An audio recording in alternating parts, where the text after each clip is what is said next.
स्वरूपावस्थिति हो जाए, इसको योग सूत्र में महर्षि ने तदा दृष्टु स्वरूपे अवस्थानम कहा, कि उस आत्म तत्व में प्रतिष्ठा हो जाए तो अशरीरम वाव संतम न प्रिया प्रिय स्पृशतः, उस अशरीरी आत्मदशा में जब चला जाता है, स्वरूप में प्रतिष्ठित हो जाता है जब व्यक्ति, वह आत्मा, तो उसे सुख दुख नहीं होता है। उस स्थिति को प्राप्त करने की जिज्ञासा से भगवान का भजन करता है। फिर कैसे प्राप्त होगा, तो पढ़ लिया, उसको बता दिया गया कि भजन करना पड़ता है भगवान। फिर वो लग गया भजन करने में, उसको दुख नहीं है, अभी दुख नहीं हुआ है उसको, और नहीं कहीं से उसको वैराग्य हुआ, उसको एक जिज्ञासा हुई, पढ़ करके एक ऐसा विस्मय चीज को उसने देखा, सुना कि ऐसा है क्या, ये ऐसा भी हो सकता है क्या, ऐसा हो सकता है तो मेरे को भी करना है, मेरे को भी उस स्थिति को प्राप्त करना है। इस प्रकार के जिज्ञासा से युक्त होकर के व्यक्ति को आता है और भगवान का भजन करता है। तो कह रहे हैं कि भगवान 4 प्रकार से लोग मेरा भजन करते हैं, जिसमें से एक आर्त है और दूसरा एक क्या है, जिज्ञासु है, और तीसरा जो है अर्थार्थी है, अर्थ के प्रयोजन वाला है, धन आदि की दृष्टि से मेरा भजन करता है कि कुछ मिल जाए, भगवान कुछ कृपा कर दें, भगवान का भजन करता है, पूजा पाठ करता है, कुछ धन आदि मिल जाए, तो भगवान धन आदि भी दे देते हैं। ऐसा नहीं है कि धन आदि का मांगना बुरी बात है, ऐसा नहीं है। भगवान कहते ये भी हमारे भक्त हैं, सब मेरे भक्त हैं। तो भगवान से मांगना ही तो अच्छी बात है, किसी और से मांगने की अपेक्षा जो भगवान से मांगना अच्छी बात।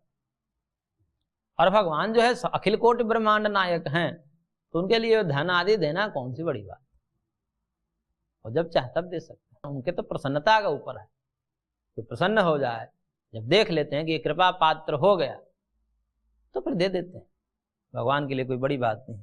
तो ऐसे अर्थार्थी व्यक्ति जो है, धन आदि के कामना वाला व्यक्ति है, वह भी मेरा भजन करता है। और चौथा भगवान ने कहा ज्ञानी च भरतर्षभ, ज्ञानी भी मेरा भक्त करता है। ज्ञानी का तात्पर्य यहाँ पर एक तो ज्ञान का इच्छुक है, जिज्ञासु जिसे कहा जाता है, और एक ज्ञानी का मतलब वो है कि जो प्राप्त कर लिया है उसको भी ज्ञानी कहते हैं। जो भगवान को प्राप्त कर चुका है वो भी भगवान का और भजन करता है। एक तो है कि भगवत प्राप्ति के लिए भजन किया जाता है, और एक जिन्होंने भगवान को प्राप्त कर लिया है वो भी भगवान का भजन करते हैं। ऐसा नहीं है कि भगवान की प्राप्ति हो गई तो फिर भजन खत्म हो गया, ऐसा नहीं, वो और भजन करता है। और आगे तो भगवान कहेंगे ज्ञानी तो मेरी आत्मा है। तो वह ज्ञानी व्यक्ति भी मेरा भजन करता है, इसलिए 4 प्रकार के मेरे भक्त हैं। चतुर्विधा भजन्ते माम जनाः सुकृतिनोऽर्जुन, आर्तो जिज्ञासुर अर्थार्थी, ज्ञानी तब च भरतर्षभ। और इसी को भगवान आगे कह रहे हैं, तेषां ज्ञानि नित्युक्त एक भक्तिर्विशिष्यते, प्रियो हि ज्ञानिनोत्यर्थम अहम सच मम प्रियः। कह रहे भगवान के तेषां नित्य युक्त एक भक्ति ही विशिष्यते। इन चारों में से विशेष कौन है, तो कह रहे हैं कि जो एक भक्ति ही विशिष्यते, ये जो ज्ञानी हैं, तेषां नित्य युक्त एक भक्ति विशिष्यते, ये जो नित्य युक्त रहता है, मेरे में ही रमण करता है। ज्ञानी का कौन होता है, जो नित्य भगवान में ही रमण करता है, जिसका चित्त निरंतर भगवान में रमण कर रहा है। भगवान के अतिरिक्त तो उसका चित्त कहीं जाता नहीं, जहां देखता है भगवान को ही देखता है, जो भी सुनता है भगवान को ही सुनता है। भगवत दृष्टि जिनके जीवन में विस्तार को प्राप्त कर चुकी है, ऐसे दृष्टिकोण वाले जिनमें एकत्व की दृष्टि आ गई, क्योंकि पूर्व में भी भगवान ने बहुत लंबे प्रसंगों में बताया है, वो एकत्व का दर्शन करने वाला, आगे भी भगवान कहेंगे वासुदेव सर्वमिति से, कि सब जगह ब्रह्म को ही अनुभव करने वाला ऐसा जो व्यक्ति है, वह एक भक्ति का मतलब होता है कि और किसी में उसकी भक्ति नहीं होती है, अन्य भक्ति नहीं होती जिसकी, वह अनन्य भक्ति वाला जो मेरा भक्त है, ज्ञानी है, वह विशेष है। क्योंकि बाकी तो ये है कि कोई दुख से आर्त होकर के, यदि वो दुख से आर्त न होते तो शायद भगवान का भजन न कर पाते। दुख में सुमिरन सब करे, सुख में करे ना कोई, ये तो कहावत ही है। यदि दुख ना हो तो देखिए, दुख नहीं हो तो कौन करता है, दुख में भी तो कई लोग नहीं कर पाते। ये स्थिति है कि दुख में भी भगवान का भजन नहीं होता। यहाँ तो दुख में तो भगवान कह रहे हैं करते हैं, लेकिन सभी लोग दुख में भी ऐसा देखा गया है कि दुख, भयंकर दुख आया, कष्ट आया उनके शरीर पर, वो गाली बक सकते हैं परंतु राम राम नहीं कर सकते। वो गाली दे देंगे, घर वाले पर क्रोधित हो जाएंगे, यहां तक कि जो चिकित्सक है उसको भी गाली दे देंगे, परंतु उसी मुख से राम राम नहीं करेंगे। तो दुख की भी स्थिति में जिनसे भगवान का भजन नहीं हो पा रहा है, तो सुख में वो कैसे करेंगे? सुख में तो ऐसे ही जो है अनुकूलताएं होती हैं बहुत प्रकार की, उसमें व्यक्ति अक्सर भूल ही जाता है। तो दुख में कम से कम तो भजन करना चाहिए, लेकिन दुख ना होवे तो भजन काहे को करेगा? वो नहीं करेगा। इसलिए, और धन आदि के दृष्टिकोण से कर रहा है, धन मिल जाएगा तो फिर भी तो करे या ना करे, कौन जाने। धन मिलने के बाद बहुत बिरले लोग होते हैं कि जो भगवान का भजन करते हैं, क्योंकि उसमें और अनुकूलताएं हो जाती हैं। तो इस कारण से भगवान ने कहा कि अन्य जगह तो भटकाव है, हालांकि भगवान सबको भक्त माने हैं कि सब मेरे भक्त हैं, आगे कहेंगे कि सब उदार हैं, परंतु विशेषता की जब बात आएगी तब वहां पर भगवान पक्षपात थोड़ा लेते हैं ज्ञानियों की तरफ। और ज्ञानी कौन है? जिनका चित्त निरंतर भगवान में रमण करता है, ऐसे जो ज्ञानी हैं वह विशेष हैं। क्यों विशेष हैं? क्योंकि ज्ञानिनः अहम अत्यर्थम प्रियः, ज्ञानियों का मैं अत्यंत प्रिय हूं, ज्ञानियों का मैं अत्यंत प्रिय हूं, और स मम प्रिय, वह मेरा प्रिय है। यानी मैं उसका प्रिय हूं और वो मेरा प्रिय है। क्यों? क्योंकि उसके मन में, अंतःकरण में मैं जब देखता हूं, भगवान कह रहे कि मैं अंतःकरण में देखता हूं, तो उसका अंतःकरण निरंतर मेरे में लगा हुआ है। अब कोई व्यक्ति, सामान्य व्यक्ति हो, लोक में देखिए कि लोक में देखा जाता है, ये सामान्य लोक में आप देख सकते हैं कि कोई व्यक्ति ऐसा है कि निरंतर एक व्यक्ति को फॉलो कर रहा है, एक व्यक्ति है, उसी का नाम ले रहा है, उसी को गा रहा है, मतलब उसका जीवन में उसके अतिरिक्त और कुछ बात ही नहीं है। कई तो ऐसे ऐसे पागल भी हैं कि उसके फोटो इत्यादि को भी अपने शरीर पर छपवा लेते हैं और घूमते रहते हैं। मतलब सब कुछ जो है उनका मन, प्राण, शरीर सब न्यौछावर हो जाता है उस व्यक्ति के ऊपर, लौकिक व्यक्ति के ऊपर। और ऐसे व्यक्ति जब उसके पास पहुंचता है, जिसका छपवा रखा है, सब शरीर, तन, मन, प्राण से उसको अर्पित है, जब वो देखता है उसको, तो उसको दया आती है, उसको दया आती है, फिर उसे गले मिलता है कि भाई ये मेरे लिए इतना क्यों करे। तो वो द्रवित हुए बिना नहीं रह सकता। तो सामान्य व्यक्ति जब द्रवित हो जाता है तो भगवान तो अत्यंत करुणावान है। भगवान के करुणा का तो कहना ही क्या है, कोमल चित्त अति दीन दयाला, कारण बिनु रघुनाथ कृपाला। वह तो अत्यंत कोमल चित्त वाले हैं, उनका चित्त तो भगवान का चित्त तो अत्यंत कोमल है। बाकी हम मनुष्यों का तो चित्त निष्ठुर भी होता है, परंतु भगवान का चित्त अत्यंत कोमल है। वह बिन कारण के कृपा करते हैं, कारण बिनु रघुनाथ कृपाला। वह अहेतु की कृपा करते हैं, उनके कृपा का कोई कारण नहीं होता,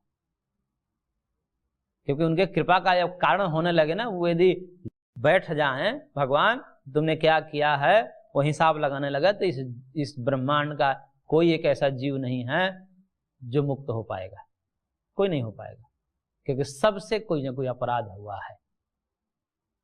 कोई ऐसा निष्कलंक नहीं है, जीव हैं तो उनसे अपराध हुए हैं, और सब अपराधों का भगवान हिसाब देने लगे तो कोई मुक्त नहीं हो पाएगा, कोई दुखों से रहित नहीं।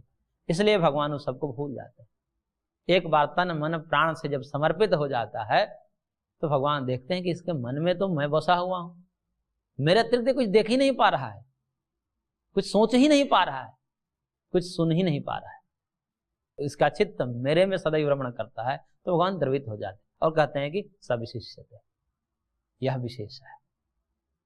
क्योंकि अन्यों का तो भटकाव हो सकता है, लेकिन ये नित्य मेरे में रमण कर रहा है, इसकी बुद्धि मेरे में रमण कर रही है, तो भगवान उसको कहते हैं कि ये थोड़ा विशेष है। इतना पक्षपात तो भगवान लेते ही। तो ऐसे अनन्य भक्ति वाला जो ज्ञानी है वह विशेष हैं अन्यों की अपेक्षा से, क्योंकि उसके लिए मैं प्रिय हूं और वो मेरे लिए प्रिय है।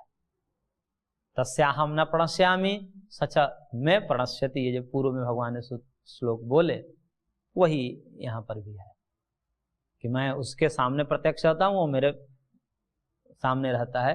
किसी से कोई अदृष्ट नहीं होता, लोप नहीं होता, सब एक दूसरे के नजर में रहते हैं, भगवान और भक्त।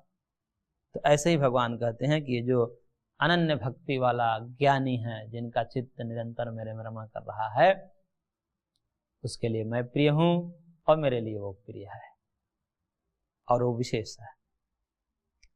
लेकिन ये सुनकर के बाकी लोग कहें कि नाराज हो जाएं कि भगवान ने तो कह दिया कि ज्ञानी मेरे लिए प्रिय है, तो नाराज हो जाएंगे। 4 पुत्र हैं, 4 पुत्र में से एक पुत्र को पिता ने कर दिया थोड़ा विशेष, तो 3 नाराज हो जाएंगे ना। तो इसलिए भगवान किसी को नाराज नहीं करते। फिर कहते हैं आगे, उदाराः सर्व एवैते ज्ञानी त्वात्मैव मे मतम् आश्रितः स हि युक्तात्मा मामेवानुत्तमां गतिम्। कह रहे हैं भगवान, एते सर्वे एव उदाराः, ये सारे उदार हैं। ये चारों जो हैं, चाहे आर्त ही क्यों ना हो, दुख भाव से ही भज रहा हो, लेकिन कम से कम भजन तो कर रहा हो। नहीं तो दुख में भी कौन भजन करता है। दुख में बेटे का नाम ले लेंगे परंतु भगवान का नाम नहीं लेंगे। तो दुख में पत्नी आप पति का नाम ले लेंगे परंतु भगवान का नाम नहीं लेंगे। दुख में भगवान का नाम ले रहा है, इसका मतलब कि सबसे दुख को हरण करने वाला जो सबसे उत्कृष्ट वस्तु है वो समझ गया, उस वस्तु को, वो भगवान है। इतना तो समझ गया ना कि भगवान ही अब बचाएंगे, अन्य हमको कोई नहीं बचा पाएगा। अन्य किसी का नाम नहीं लिया उसने, घर परिवार के किसी सदस्य का नाम नहीं लिया, किसी लौकिक व्यक्ति का नाम नहीं लिया, भगवान का नाम लिया। तो इतना तो उसको पता है कि भगवान ही अब इस कष्ट को दूर कर सकते हैं। वही एकमात्र सर्वसमर्थ है जो हमारे इस दुख को हटा सकते हैं। इसलिए उसके लिए भगवान ने क्या कहा था पूर्व में, सुकृतिनः, सुकृत कहा कि सत्कर्म में लगने वाला। और सत्कर्म में कौन लग सकता है? ये सब कौन लोग हैं? ये चारों प्रकार के लोग सत्कर्मी हैं, सदाचार में रमण करने वाले, सदाचार करने वाले हैं। और सदाचार कौन कर सकता है? जिसका हृदय उदार हो, जिसके अंतःकरण में जीवों को प्रति प्रेम हो। निष्ठुर व्यक्ति कभी भी जो है वह सदाचार नहीं कर सकता, सत्कर्म नहीं कर सकता। क्योंकि सत्कर्म में क्या होता है, दूसरे की सेवा करनी पड़ती है, दूसरे के सुख के लिए अपना सुख का त्याग भी करना पड़ता है, दूसरे के सुख के लिए जीना पड़ता है। तो दूसरे के सुख के लिए जीना ये निष्ठुर व्यक्ति कर सकता है। ऊपर जो भगवान ने कहा कि नमाम दुष्कृतनो मूढ़ा प्रपद्यन्ते नराधमाः, ये जो नराधम है, दुष्कृत हैं, दुष्कर्म करने वाले, ये निष्ठुर होते हैं क्योंकि अहंकारी होते हैं। अहंकार के कारण ये निष्ठुरता इनके हृदय में आती है। और निष्ठुर होने से यह नहीं समझ पाते कि मेरे जैसे ही सब हैं, जैसे मुझको सुख दुख होता है वैसे सबको ही होता है, ये नहीं समझ पाते, इतना संवेदनशील नहीं होते। ये जो अहंकारी होते हैं ये निष्ठुर होते हैं। तो निष्ठुर हृदय वाले भगवान की शरणागति नहीं कर सकता और नहीं वह कोई सत्कर्म कर सकता, इसलिए वो दुराचार में रत रहता है। लेकिन ये जो हैं भक्त हमारे सारे के सारे, ये सब कोमल चित्त वाले हैं, इनका हृदय द्रवित रहता है। इसलिए ये क्या करते हैं, सदाचार में रत रहते हैं। इसलिए भगवान ने कहा कि ये सब कौन है? उदारा, उदार है। उदार है मतलब इनका चित्त द्रवित है, इनका चित्त दूसरे के दुख में करुणा को प्राप्त होता है, एक कारुणिक है। तो इसलिए किसी की अवहेलना नहीं की भगवान ने, कि सब उदार हैं, सब जो है कारुणिक हैं। परंतु ज्ञानी तो आत्मैव मे मतम्, लेकिन फिर भी भगवान थोड़ा सा पक्षपात कर ही रहे, नाराज नहीं होने दिया अन्यों को। लेकिन फिर भी कहा कि ज्ञानी तो मेरी आत्मा ही है, ऐसा मेरा मानना है कि ज्ञानी तो क्या है, मेरी आत्मा ही है। ज्ञानी आत्मा एव मे मतम्, ज्ञानी मेरी आत्मा है, ऐसा मेरा मानना है। क्यों मानना है? क्योंकि संयुक्त आत्मा अनुत्तमाम गतिम माम एव आस्थितः। क्योंकि जो युक्त आत्मा है, युक्त आत्मा का मतलब जिसका अंतःकरण मेरे में ही युक्त है, लगा हुआ है, ऐसे युक्त आत्मा जो है मामैव अनुत्तमाम गतिम आस्थितः, मेरे को ही एकमात्र उत्तम गति यानी कि परम आधार श्रेष्ठ आलम्बन के रूप में मान करके उसमें स्थित हो जाता है, क्योंकि वो मेरे अतिरिक्त और कहीं अपना परम आधार नहीं देखता। और वो कहता है कि मेरा सर्वेश्वर, मेरे सर्वाधार, मेरे प्राणपति, मेरा प्राणेश्वर भगवान है। ऐसा मान करके उसके लिए मैं परम गति हूँ। एतदालम्बनम श्रेष्ठम एतदालम्बनम परम एतदालम्बनम ज्ञात्वा ब्रह्मलोके महीयते, इस भाव में वो स्थित है कि भगवान ही मेरे सर्वस्व हैं। और जब सब कुछ ऐसा लोक में जब देख लिया जाता है कि सब कुछ इस प्रकार से बोलने के, एक व्यक्ति किसी लौकिक व्यक्ति के लिए सब कुछ समर्पित कर दे तो व्यक्ति द्रवित हुए बिना नहीं रह सकता, उसके लिए वो सब कुछ करने को तैयार हो जाता है। तो भगवान है। तो ऐसा जिसने सर्वस्व तन मन से न्यौछावर कर चुका है भगवान के लिए, तन मन प्राण सब भगवान के लिए हैं, ऐसे अनन्य भक्ति वाला व्यक्ति जो ज्ञानी है, वो तो कह रहे हैं भगवान मेरी आत्मा ही है। और ऐसे ज्ञानी व्यक्ति कैसे प्राप्त होते हैं? ये दुर्लभ होते हैं। ऐसे ज्ञानी व्यक्ति की दुर्लभता और उसकी स्थिति को बताते हुए भगवान कह रहे हैं श्लोक संख्या 19 में, बहुनाम जन्मनामन्ते ज्ञानवान माम प्रपद्यते वासुदेवः सर्वमिति समहात्मा सुदुर्लभः। कह रहे हैं कि बहुनाम जन्मनामन्ते, बहुत जन्म बीत जाने पर, बहुत जन्म, बहुत रगड़ करनी पड़ती है, बहुत पापड़ बेलने पड़ते हैं, बहुत जन्मों में भगवान की भक्ति करते करते करते करते एक ऐसी स्थिति आती है, एक ऐसा जन्म होता है, वह जन्म अत्यंत ही विलक्षण होता है, अत्यंत विलक्षण। और उसमें जो है वह सर्वोत्कृष्ट गति को और सर्वोत्कृष्ट पद को प्राप्त होता है, स्थिति को प्राप्त होता है। तो ऐसे कोई व्यक्ति दिखे कि जिनका स्वभाव, जिनका चरित्र, जिनका मनोबल, जिनका ज्ञान बल, जिनका ऐश्वर्य अलौकिक हो, और उनकी स्थिति कैसी हो? वासुदेव सर्वमिति। वो कहीं भेद नहीं देखते किसी में, सब जगह भगवान को ही देखते हैं, भगवान वासुदेव को ही देखते हैं। सब जगह वास करने के कारण भगवान का एक नाम वासुदेव है। तो सब जगह वास करना, ईशावास समिदम सर्वम, तो सब जगह वास करने के कारण भगवान का नाम वासुदेव है। ऐसे भगवान वासुदेव को सब जगह देखने वाला, सर्वम इति वासुदेव सर्वम, सब कुछ वासुदेव ही है, सर्वम खलु इदम ब्रह्म। इस स्थिति को प्राप्त करने वाला कोई महात्मा सुदुर्लभ, बहुत ही दुर्लभ है। क्यों? क्योंकि इसके लिए बहुत जन्म बीत जाने पर ऐसे ज्ञानी व्यक्ति देखने में मिलते हैं। तो बहुनाम जन्मान अन्ते ज्ञानवान सर्वम वासुदेव इति माम प्रपद्यन्ते, ऐसे मुझको भजन करते हैं कि वासुदेव ही इस प्रकार, सब कुछ वासुदेव ही है, सब कुछ भगवान ही है, इस प्रकार मान करके मेरा माम प्रपद्यन्ते, मेरा भजन करते हैं। ऐसा भजन करने वाला, ऐसा मानने वाला। देखिए भेद तो करने वाले बहुत मिल जाएंगे, पूरा जगत ही भेद कर रहा है, लेकिन अभेद करने वाला सब कुछ, यहां तक कि दुष्ट भी मेरे हैं, दुष्ट भी भगवान है। यही तो साधु की साधुता है। अब कोई साधु दुष्ट की दुष्टता में भी कभी उद्विग्न ना हो और उसको भी भगवान के एक विभूति के रूप में देखता है, उसका भी कल्याण चाहता है, उसका भी कल्याण चाहता है, उसे भी द्वेष नहीं करता, क्योंकि उसको पता है कि सब भगवान की ही विभूति हैं। यदि भगवान को इष्ट नहीं होता तो ऐसे दुष्ट को जन्म क्यों देते? इनको जन्म देने वाला कौन है? एक संसार में जिसे सिंह है, शेर है, सांप है, ये हिंसक विषैले जीव हैं, इनका क्या काम इस जगत में? हम देखते हैं तो कहते हैं कि भगवान इनको नहीं बनाते तो अच्छा होता, क्या काम है इनका? हिंसक हैं, विषैले हैं, जिनसे खतरा ही खतरा है, सब लोग भयभीत होते हैं। तो ऐसे जीवों को बनाने का क्या मतलब? लेकिन भगवान ने बनाया है तो कुछ सोचकर बनाया होगा, मानते हैं ना, उसके लिए रिसर्च चलते हैं और कहते हैं कि जो ये सांप ना होते तो ये वातावरण इतना विषाक्त हो जाता कि श्वास लेना दुर्लभ हो जाता।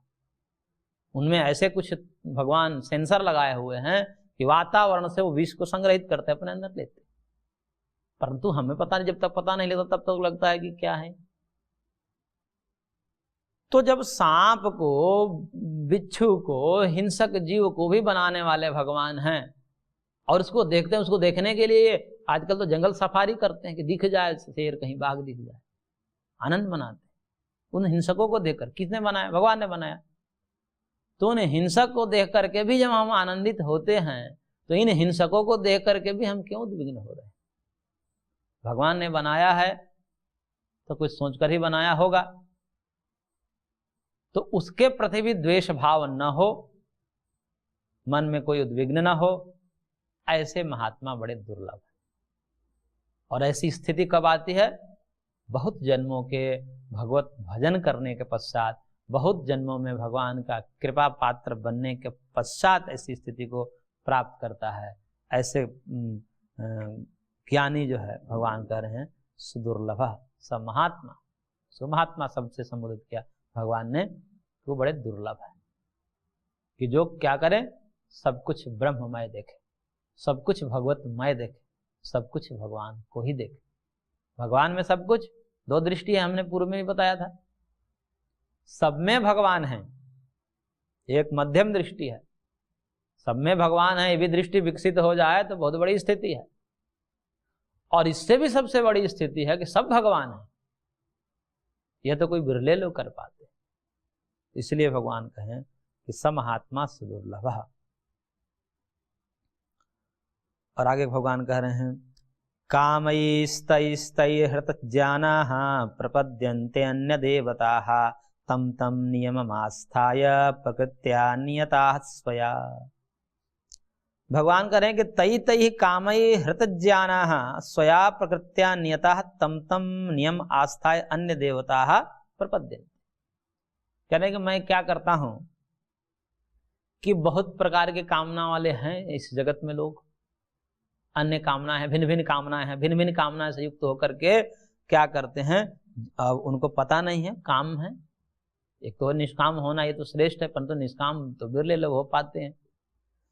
तो कामनाओं से, उन कामनाओं से जिनका हृत ज्ञान हरण कर लिया गया है, कामनाएं ज्ञान को हरण कर देती है ना। कामनाएं, कोई लौकिक कामना या पारलौकिक कामना, कोई भी कामना हमारे अंदर आई, यानी कि भगवान से अतिरिक्त जो कुछ भी मांग है सब कामना के अंतर्गत आती है। भगवान से अतिरिक्त जो कुछ भी हमारे अंदर मांग है वो सब कामना के अंतर्गत आती है। यदि कोई कामना है तो भगवान करेगा मानो उसका ज्ञान इस कामना से हरण कर लिया गया है। तो ऐसे जिनका ज्ञान हरण कर लिया गया है कामनाओं से, वो कैसे होते हैं?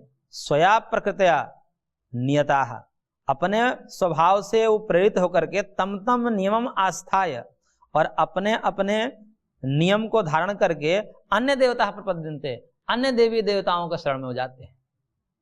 भगवान कहते हैं कि आगे कहेंगे कि कहीं कुछ सुन लिया कि इस देवी देवता के पास जाने पर क्या होगा, ये फल प्राप्त, वहां चलेगा। कल को किसी ने बता दिया कि उसके लिए नहीं, उनकी पूजा करो तो वो देंगे। तो अलग अलग रूपों में उन कामों से युक्त होकर के अलग अलग देवी देवताओं के शरण में हो जाते हैं। अन्य देवता प्रपद्यन्ते, जाते हैं, ठीक है, भगवान कह के जाएं। और उसके लिए भगवान कह रहे हैं कि यो यो याम याम तनुम भक्तः श्रद्धार्चितुमिच्छति तस्य तस्याचलाम श्रद्धाम तामेव विदधाम्यहम्। कह रहे हैं भगवान कि यह भक्त याम याम तनुम श्रद्धा अर्चितुम इच्छति, जो लोग जो भक्त जिस तनुम, जिस विग्रह को, जिस देवता को श्रद्धा से अर्चन पूजन करने की इच्छा वाले हैं, चाहते हैं, तस्य श्रद्धाम, उनके श्रद्धा को ताम एव अचलाम विदधाति, मैं उनके श्रद्धा को उसी में अचल कर देता हूं। यानी कि ऐसे देखे जाते हैं ना कि एक सब भगवान के ही भक्त हैं, लेकिन सब भगवान के भक्त ही अलग अलग रूप में भगवान की पूजा करते हैं। कोई राम को पूजता है, कोई कृष्ण को पूजता है, कोई भगवती को पूजता है, कोई शिव को पूजता है, कोई विष्णु को उपासक है। इस प्रकार से अलग अलग सब अपने अपने मति के अनुसार, सब अपने अपने स्थिति के अनुसार अलग अलग विग्रहों को, अलग अलग देवताओं को पूजन करते हैं और उनमें उनकी अनन्य श्रद्धा है। तो कह रहे हैं कि भगवान की मैं ही उनके कामनाओं के अनुरूप उनकी श्रद्धा को उनमें मैं दृढ़ कर देता हूं, ये मेरा ही काम है। इसका मतलब ये जितने भी उपासक हैं भगवान के, अन्य अन्य विग्रहों के, भिन्न भिन्न विग्रहों के, ये सब भगवान करें कि मेरे ही उपासक हैं, इसलिए इनसे विद्वेष नहीं करना चाहिए और उनकी श्रद्धा को मैं अचल कर देता हूं। भगवान ने कहा ना कि तस्य तस्य अचलाम श्रद्धाम तामेव विदधाम में, हम उनकी श्रद्धा को मैं उन्हीं में अचल कर देता हूं, मैं ही करता हूं, इसलिए ये सब मेरे ही उपासक है। परंतु आगे भगवान कहेंगे कि लेकिन कोई व्यक्ति मूर्ख ही होता है कि जो इन उपासकों को भी सबको अलग अलग समझता है कि ये तो अलग हैं, ये तो अलग हैं, ये तो अलग है। इसलिए सब में एकत्व दृष्टि होनी चाहिए, सब में एकत्व दृष्टि। जो भी नाम है, जो भी रूप है, जो भी विग्रह है, सब भगवान के हैं। भगवान सिद्ध, क्योंकि पूर्व में भगवान ने भूमिका ही दे दी, भूमिका भी है कि मेरे सामने तो कोई है ही नहीं इस जगत में, मेरे से भिन्न तो किसी जगत में, सब अभिन्न है, सब में अभेद है, सब में मैं हूं, सब मेरा ही रूप है। तो इस प्रकार से सब के श्रद्धा को उनके कामना के अनुकूल उन उन विग्रहों में, उन उन देवी देवताओं में मैं ही अचल बना देता हूं, मैं ही ये सब करता हूं, इसलिए ये सब मेरे ही रूप हैं, इसमें भेद नहीं करना चाहिए। तो इस प्रकार से भगवान ने यहाँ पर ये सब बात कही। आगे इसको हम और करेंगे। आज की कक्षा को यहीं पर विराम देते हैं, शेष अगले अंक में।